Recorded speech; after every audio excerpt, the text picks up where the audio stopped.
Οραματίζουμε την πατρίδα μας να περνά τις συμπληγάδες με αισιοδοξία και ιστορική πίστη στην αποστολή του ελληνισμού. Οραματίζουμε έναν κόσμο δικαιότερο, ασφαλέστερο και ευημερούντα να απαντά στον κόσμο της βαρβαρότητας. Η ελπίδα μπορεί να γίνει πράξη.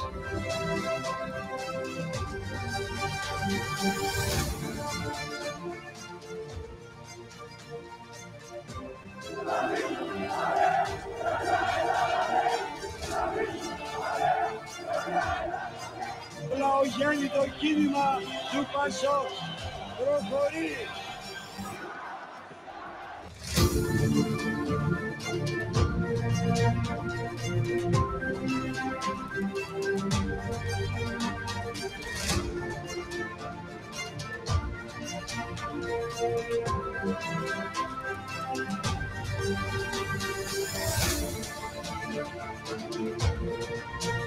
Μόνο με ισοτιμία και ψηλά το κεφάλι συναλλασσόμαστε με οποιαδήποτε χώρα, μεγάλη ή μικρή.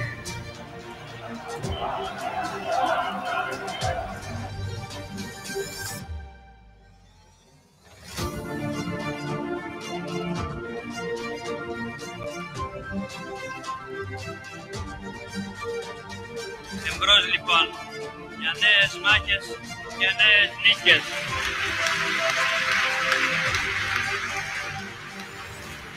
Νέες μάχες και νέες νίκες για την Ελλάδα, για την ελπίδα, για τη δημοκρατία, για το λαό.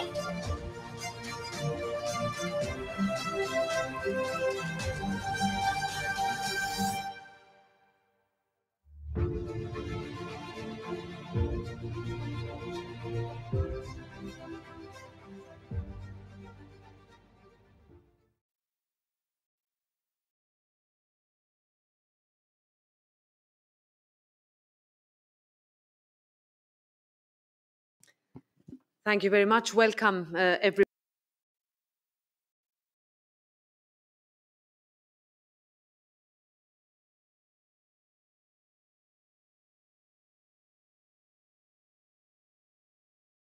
To honor the legacy of the late Greek Prime Minister Andreas Papandreou. Many remember Prime Minister Papandreou's premiership as a time where, as we've heard, social reforms were ushered into Greece. Allow me to highlight three of them: the establishment of the national health system, the enhancement of women's legal status, and Prime Minister Papandreou's role in the national reconciliation process following the Greek civil war. We know that in many ways these reforms transformed the country. But 25 years later, they continue to touch upon issues that are still so relevant for our union today. In the last 2 years, national health systems have been needed more than ever. One of the lessons learned from the COVID pandemic is the importance of resilient public health systems with strong and solid infrastructures. And here, innovation and investment, both on a national and European level, are key. Let us also not forget that the pandemic had disproportionate impacts on women's lives. It exposed the real nature and true extent of the inequalities that women are facing on a daily basis. And as Prime Minister Papandreou knew well, it is our responsibility to tackle them. Dear guests and dear colleagues, under Prime Minister Papandreou's mandate, Greece took very important steps to mend one of its deepest scars, the civil war. And his contribution enabled refugees living in exile to return to their homeland, and as a result, the country was able to reconcile and move forward. As we said yesterday in the plenary, Greece is the birthplace of democracy. But democracy, as we learned, cannot ever be taken for granted. It must be nurtured. Our institutions must be safeguarded. And as Ukraine is defending its land, its people, and our common values from Putin's illegal invasion, this rings true more than ever before.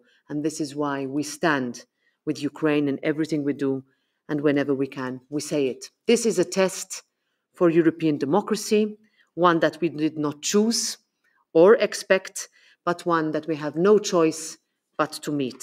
And as Prime Minister Papandreou knew during times like this, remaining together is always the right decision.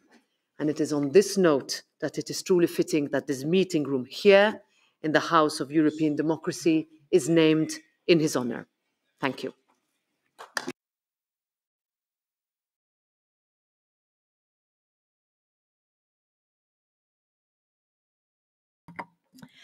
Dear colleagues, dear friends, dear President Metsola, dear Nikos, it's a pleasure being here today with all of you to officially name after Andreas Papandreou this meeting room. This room paid tribute to the legacy of one of these political giants on the 20th century. Yes, one of those personalities that shaped the present and the future of their countries and the European Union. Andreas Papandreou was indeed one of the architects of the modern Greece, a man of state and a recognized professor of economics in some well-known universities in the world. But above all, he was a truly democrat who suffered political exile. After the Greek Civil War, he stood up against the military junta of colonels, and he was among the first one to be arrested. He lived in exile, creating the resistance group that years later, with the return of the democracy to Greece, became basis of PASOK. And with PASOK, he paved the path for a more developed and socially just Greece as a prime minister. And what success! His first government motto change became the new reality of the country: strengthen democracy, legalization of civil marriage, the abolition of school attire, the introduction of social benefits, and the creation of the welfare state.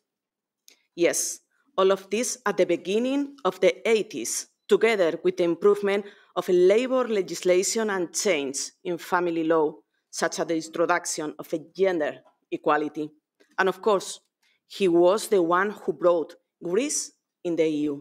His commitment and his active role in the European and the international sphere made him known and respected among prominent political and academic figures. His dedication to Greece and to Europe, particularly in favor of the most vulnerable citizens, made Andreas loved and popular in his homeland. For us, his political social democrat family, he was, and still is, an inspiring politician and a model of leader to follow, with a strong capacity of negotiation, dialogue, and strong values. Now, his legacy and his memory will be even more present in this Parliament for those who work here and for those visiting. Thanks, Nico, and to the Greek delegation for this initiative, and to the Parliament, the President, and the Bureau for having it made possible. Thank you.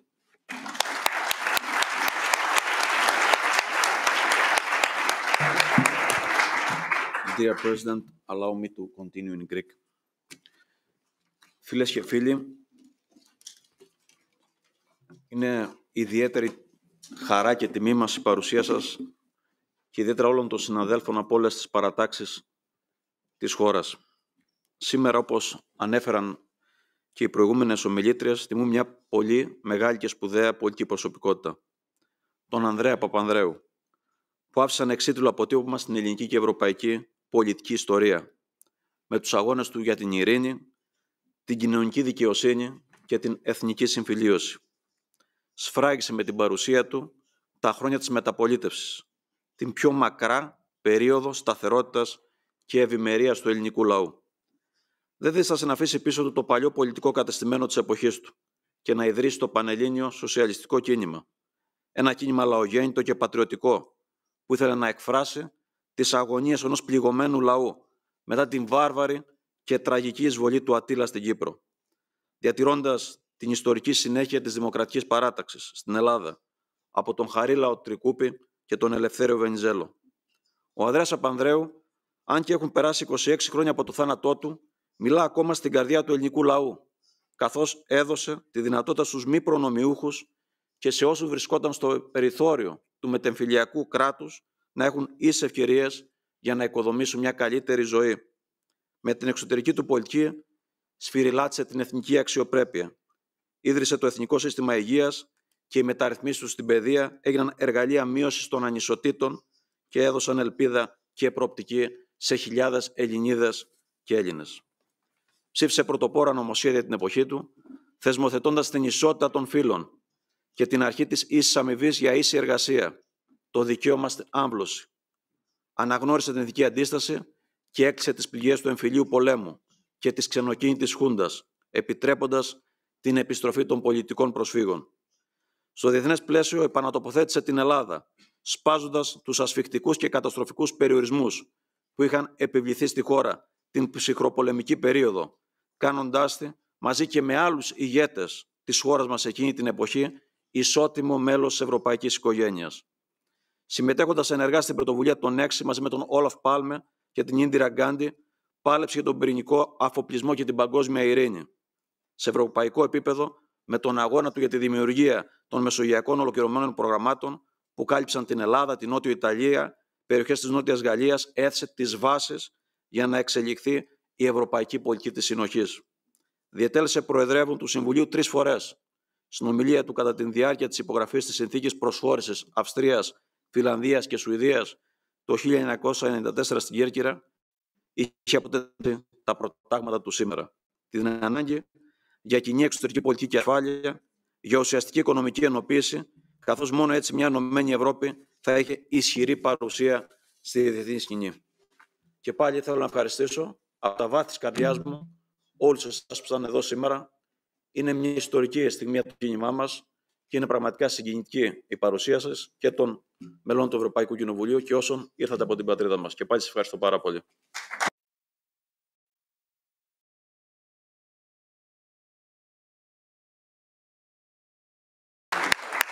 Και συγγνώμη, ιδιαίτερη χαρά και τιμή μας είναι η παρουσία της αγαπημένης και ακριβής μας Σοφίας και του εγγονού του Ανδρέα Παπανδρέου, του Κωνσταντίνου Κατσανέβα.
We're giving the floor to his son, Nikos Pαπandreou, because we have a technical problem.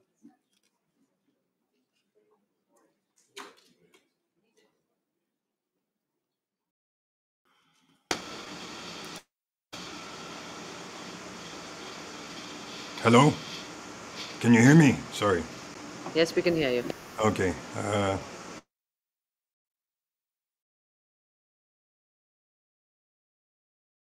Ms. President, Ms. Perez, and of course Nikos Androulakis, thank you very much for making this effort. I'm sure my father would be happy to have his name somewhere in the European Parliament. After all, he was considered a staunch critic in the early times, in the late 70s, of European policy towards the Greek dictators. But in the end, let's not forget that with Mitterrand in the early 80s, they came up with the term social cohesion, which became part of the policy of trying to bring Greece, Portugal, and Spain closer to Europe through the EU funding and the Delors packages, as they were called in Greece. Briefly, like many people, he led 3 lives. The first was as an academic. He attended Harvard, but then broke off his studies to enter the American Navy during World War II. Then he continued to finish his PhD, and strangely enough, for a politician, a future politician, he was at the founding of the United Nations in 1945, and also attended the Bretton Woods in New Hampshire, where all the international institutions were created. So in many ways, Andreas Papandreou was present at the creation, as some people have said. And I think in the 1980s, he was the only European Prime Minister to have been in those 2 very famous international meetings. Of course, his first years were spent understanding the world, and he being quite trained as a neo-Marxist, as he called himself, I think he decided that it's not enough to understand the world, but it's also important to change it. And of course, after he made the decision to leave Berkeley, California, where the 2 of the children were born, including myself, a few years later he found himself in jail in Greece. So maybe he tried to change things a little bit too fast and too strong. And that's why when he came to power in the early 80s, he assumed the position of defense minister and believed that only a mass movement can protect democratic values. At the same time, he tried to forge an economic policy that would sort of resist the multinationals that were slowly taking over the world. That was very clear from the 1950s and on when he was an economic student. And his approach was to make the Greek economy stronger by supporting middle-level enterprises and trying to make them grow to compete. Of course, we see today that that is a dream that did not come true.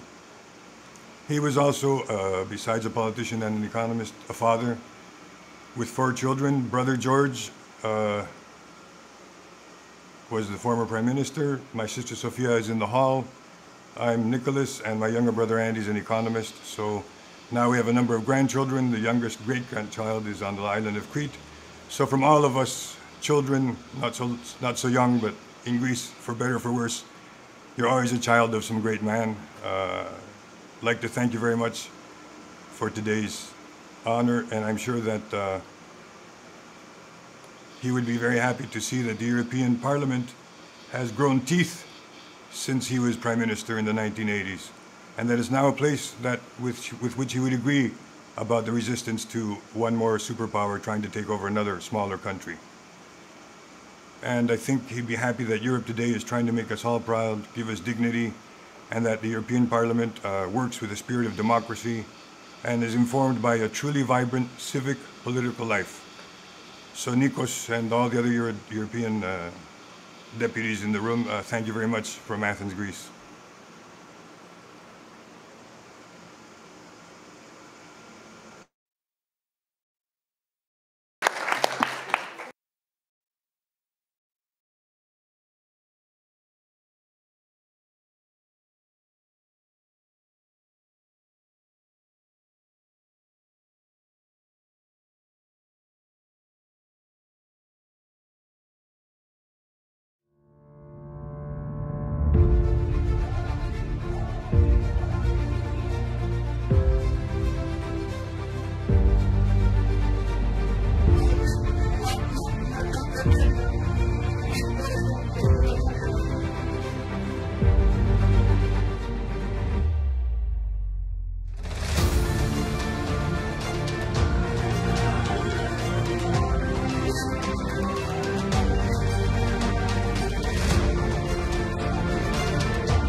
Οραματίζουμε την πατρίδα μας να περνάτε συμπληγάδες με αισιοδοξία και ιστορική πίστη στην αποστολή του ελληνισμού. Οραματίζομαι έναν κόσμο δικαιότερο, ασφαλέστερο και ευημερούντα να απαντά στον κόσμο της βαρβαρότητας. Η ελπίδα μπορεί να γίνει πράξη.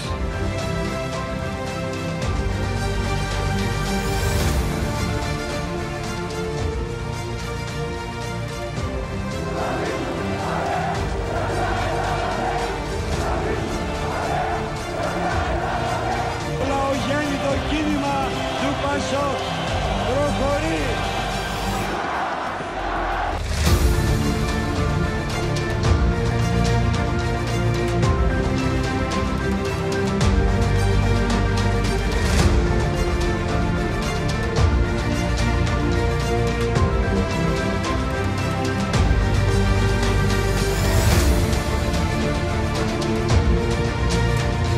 Με ισοτιμία και ψηλά το κεφάλι συναλλασσόμαστε με οποιαδήποτε χώρα, μεγάλη ή μικρή.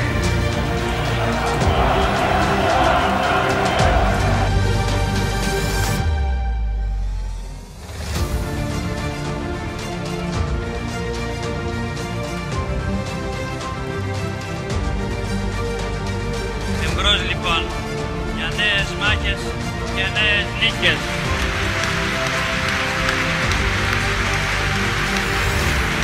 Νέες μάχες και νέες νίκες για την Ελλάδα, για την ελπίδα, για τη δημοκρατία, για το λαό.